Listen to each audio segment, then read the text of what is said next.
আসসালামু আলাইকুম সম্মানিত ভিউয়ার্সগণ।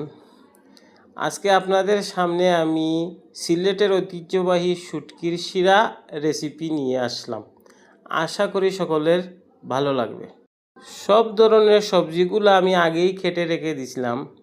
এর মধ্যে আছে ঝিঙ্গা, ডুগি, আলু।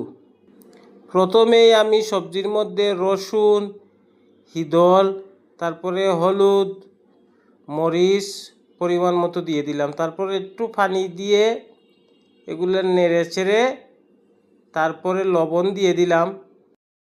একটু সময় সিদ্ধ হওয়ার পর তারপর আগে থেকে সিদ্ধ করে রাখা কাঁঠালের বিচিগুলো দিয়ে দিলাম। সিদ্ধ করা কাঁঠালের বিচি দেওয়ার পর একটু সময় নেড়ে চেড়ে তারপরে মাছ দিয়ে দিলাম।